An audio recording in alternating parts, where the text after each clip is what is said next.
Hello students, आज मैं आपको क्लास 9th का चैप्टर 6 लाइन्स एंड एंगल का इंट्रोडक्शन का पार्ट 1 बता रही हूँ। ठीक है, देखो पहले हम पढ़ेंगे बेसिक टर्म्स और डेफिनेशंस क्या हैं। ये नहीं पता होगा तो बिल्कुल भी क्वेश्चन सॉल्व नहीं हो पाएंगे आपसे। सबसे पहले है लाइन सेगमेंट। तो लाइन सेगमेंट अगर मैं तुम्हें बेसिकली बोलूँ तो क्या है, टू एंड पॉइंट्स होंगे जिसके, ठीक है, और जिसकी डेफिनेट लेंथ होगी। ऐसे बोल सकते हैं पार्ट और portion of a line with two and points is called A line segment. जैसे ये दे रखा है, रिप्रेजेंट कैसे करेंगे, ए बी और ऊपर एक लाइन लगा देंगे। लाइन में मतलब ये दोनों डॉट होने चाहिए, ठीक है। और इसकी लेंथ कैसी होती है, फिक्स्ड लेंथ होती है। अब आया ray. A part of line with one end point is called a ray, ठीक है। It has only one end point. देखो ये एंड पॉइंट है, इसका नाम जो लिखेंगे, हम इसको ए बी को बी ए बी लिखें तो चलेगा, कोई प्रॉब्लम नहीं है दोनों, ठीक है, साइड से। लेकिन इसमें ए की एंड पॉइंट और एंड पॉइंट क्या है, ये ए है, तो ए बी को ऐसे लिखेंगे, बी ए इसको हम नहीं लिख सकते और ऊपर एरो लगा देंगे, ठीक है। अब आए कोलिनियर पॉइंट्स। जैसे कि इसका नाम है, if three or more points lie on the same line they are called collinear points। क्या बोल रहा है, एक ये लाइन है, इस पे तीन पॉइंट, एक ही लाइन पे तीन पॉइंट हैं, तो इसको हम बोल देंगे कोलिनियर पॉइंट्स, ठीक है। ए बी सी तीन पॉइंट है। अब है non collinear points. If three और मोर, शर्त वो ये तीन या तीन से ज़्यादा, तो थ्री और more points do not lie on the same line. इसमें क्या था, lie on the same line, ये कहता है do not lie on the same line, they are called the non collinear point. देखो यहाँ पर भी तीन पॉइंट है, ए बी सी, लेकिन सिर्फ लाइन पे ए की बी है, ए और सी लाइन से ऊपर और नीचे हैं, तीनों मतलब ऊपर भी हो सकते थे। नेक्स्ट देखो, अब आया इंटरसेक्टिंग लाइंस। इंटरसेक्टिंग लाइन क्या है, दो लाइन जो आपस में काटे और उनका एक कॉमन पॉइंट हो। जैसे कि मैं बोलूँगी यहाँ पर ए बी और सी डी दो इंटरसेक्टिंग लाइन है, और इनका कॉमन पॉइंट जहाँ पर एक दूसरे को काट रहे हैं क्या है, ओ है। देखो तो two lines are said to be intersecting lines if they have only one common point, सिर्फ एक ही common point. This common point is known as their point of intersection, क्योंकि यहाँ पर एक दूसरे को काट रहे हैं, ठीक है। अब आया पैरेलल लाइन्स। तो देखो यहाँ पे एक लाइन है एल और एक लाइन है एम, ठीक है, और इन दोनों के बीच की दूरी अगर आप देखो, कहीं पर भी देखो, वो कैसी रहेगी, कांस्टेंट रहेगी, ठीक है। और इन्हें हम चाहें जितना भी प्रोड्यूस कर दें किसी भी डायरेक्शन में, ये कभी आपस में एक दूसरे से मिलेंगे नहीं। तो क्या लिखा है, टू और more straight lines are said to be parallel to each other if they are in the same plane, एक ही प्लेन में होना चाहिए, एंड डू नॉट मीट, मिलेंगे नहीं कभी भी, when produce on either side, किसी भी साइड पर हम इसे प्रोड्यूस करें। फिर यहाँ पे दे रखा the length of the common perpendiculars. देखो यहाँ पे मैंने ये बनाया है, ये परपेंडिकुलर्स बना रखे जो 90 डिग्री पे बना रखे हैं, ठीक है।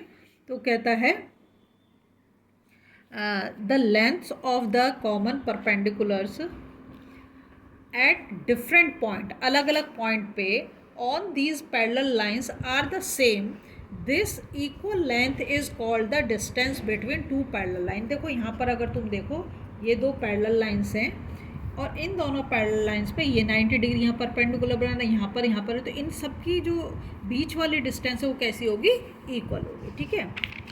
नेक्स्ट चलते हैं कॉनकरेंट लाइंस, ठीक है।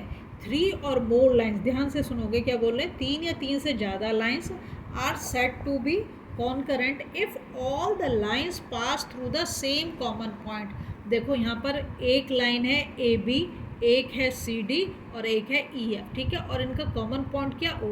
तो तीनों की तीनों लाइन कहाँ से पास होकर जा रही हैं, ओ से। देखो ए बी भी ओ से होकर जा रही है, ई एफ भी ओ से होकर जा रही है, और सी डी भी ओ से होकर जा रही है, ठीक है।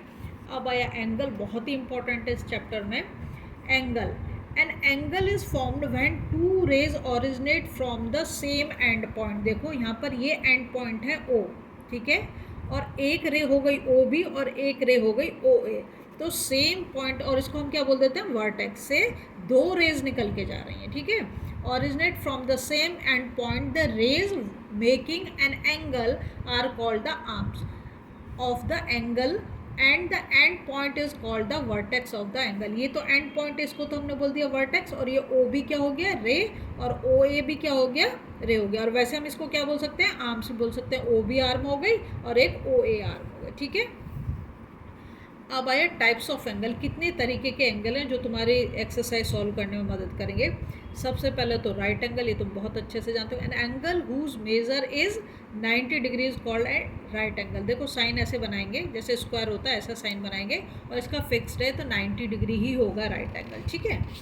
Next, acute angle, an angle whose measure lies between 0 degree and 90 degree is called an acute angle. इसको बहुत ध्यान से सुनो, उसने कहा है बिटवीन 0 एंड 90, इसका मतलब क्या है, मोर देन 0 और लेस देन 90। बिटवीन तो तभी हो ना उन दोनों के बीच में, क्योंकि 90 होने से तो राइट एंगल बन जाएगा, है ना। तो 90 से कम होना चाहिए और 0 से ज़्यादा होना चाहिए, तो उस एंगल को हम बोलेंगे एक्यूट एंगल। तो more than 0 and less than 90 degree, correct. अब आया obtuse angle, an angle whose measure is more than 90 degree but less than 180 degree is called an obtuse angle. क्या बोला, 90 से ज़्यादा होना चाहिए और 180 से कम। देखो बहुत ही ईजी है, अगर आप एक्यूट एंगल देखो, मैं यहाँ समझाती हूँ तुम्हें। एक्यूट एंगल की कमर झुकी हुई रहेगी, ये कमर कैसी है, झुक रही है, ये वाली कमर झुकी हुई है, ठीक है। जब हम राइट एंगल पे जाते हैं तो कमर एकदम सीधी हो जाएगी। और जो ऑब्ट्यूस है, तो जैसे आराम चेयर पे तुम जाके लेट जाते हो ना, ऐसे पीछे की तरफ चली जाएगी, ठीक है। तो ये होगा हमारा ऑब्ट्यूस एंगल। और मेज़र क्या बताया है, मोर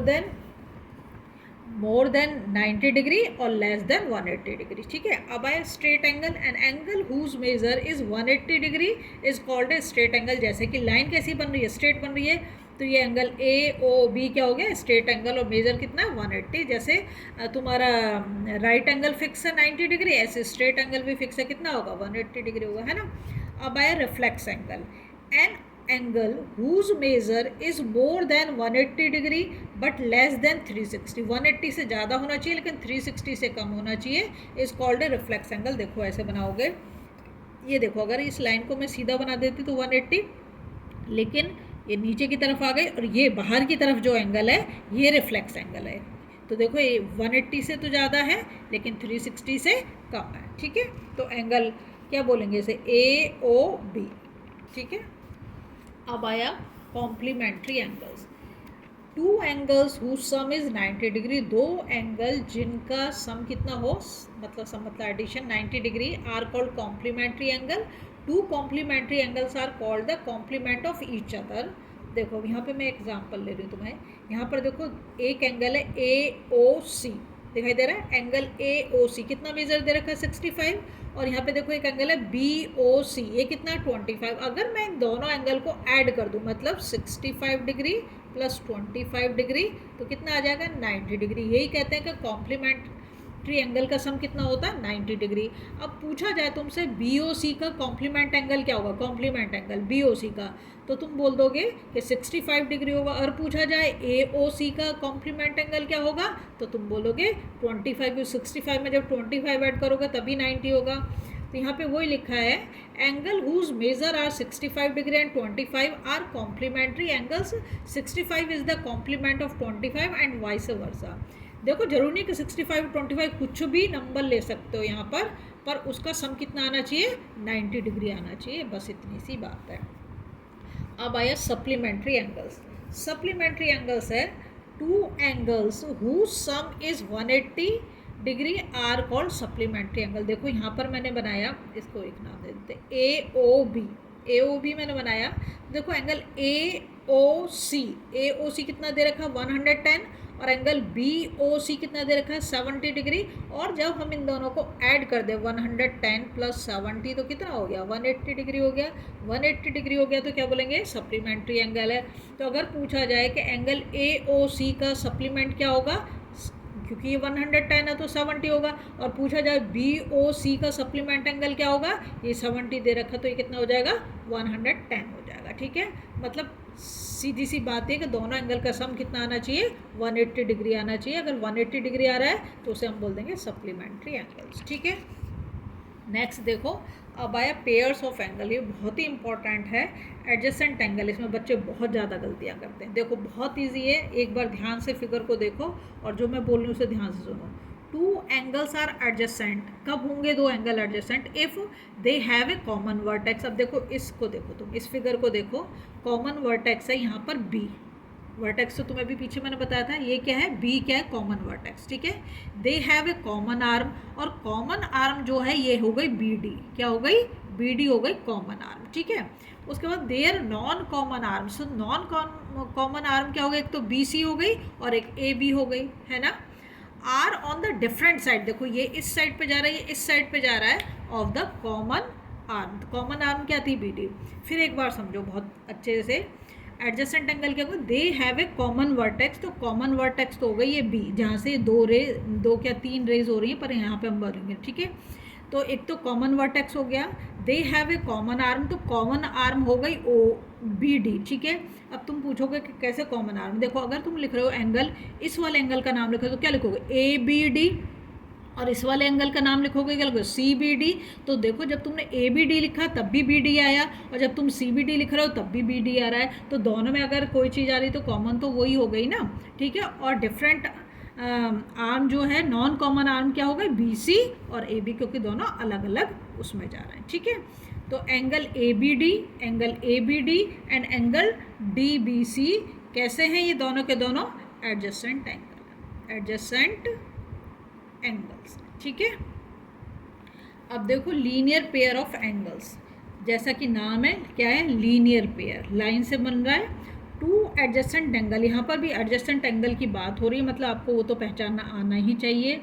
form a linear pair of angles if their non common arms are two opposite rays, दो अलग अलग अपोजिट डायरेक्शन में, alternatively when the sum of two adjacent angle is 180 degree, कितना बोल रहा है, 180 होना चाहिए, then they are called a linear pair angles. देखो अब यहाँ पे फिगर से तुम एकदम क्लियर समझ जाओगे। यहाँ पर देखो ये एक लाइन बन रही है A O B, A O B एक लाइन है, ठीक है। और एंगल, इस पे दो एंगल बने हुए, एक तो एंगल ए ओ सी और एक एंगल बी ओ सी, ठीक है। ये दोनों के दोनों क्या फॉर्म कर रहे हैं, लीनियर पेयर। अब लीनियर पेयर क्या है, देखो सीधी तो लाइन बन गई ना, ये जितना हो ये जितना हो, दोनों को ऐड करेंगे तो 180 इसका सम आना चाहिए, सीधी सी बात ये है, और कुछ नहीं, ठीक है। अब आया एक्सियोम 6.1, इफ़ ए रे स्टैंड, अब ये इसी पे डिपेंड करेगी, इफ़ ए रे स्टैंड ऑन ए लाइन, ये तुम्हें दिखाई दे रहा है ओ सी रे किसके ऊपर है, ए ओ बी के ऊपर है ना, on a line, then the sum of two adjacent angle, ये दोनों एडजेसेंट एंगल भी है, कैसे एडजेसेंट एंगल है, देखो एक एंगल है बी ओ सी और एक एंगल है ए ओ सी, तो इसमें कॉमन आर्म क्या हो गई, कॉमन आर्म तो हो गई ओ सी, और वर्टेक्स क्या हो गया ओ, और एक हो गया ओ बी, और एक हो गया नॉन कॉमन आर्म हो गई ओ बी एंड ओ ए, क्योंकि दोनों अपोजिट डायरेक्शन में, ठीक है। Then the sum of the two adjacent angles form is 180 degree, इन दोनों को ऐड करेंगे क्योंकि एक लाइन पे बने हुए हैं और लीनियर उसमें आ रहे हैं, तो 180 डिग्री होगा, ठीक है।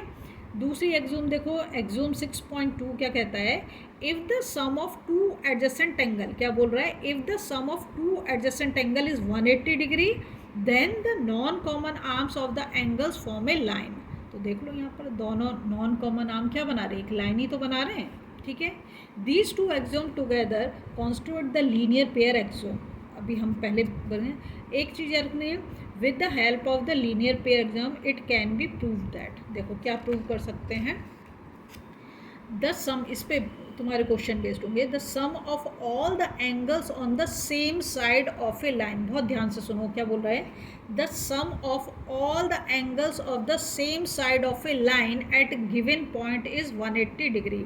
देखो ये एक लाइन है ए ओ बी, एक लाइन है, ठीक है, और इसके एक ही साइड पे, दूसरी साइड पे कोई एंगल नहीं है, सिर्फ एक ही साइड पे सारे एंगल बने हुए हैं, तो ये ए ओ बी क्या है, A O B is a straight line, ठीक है।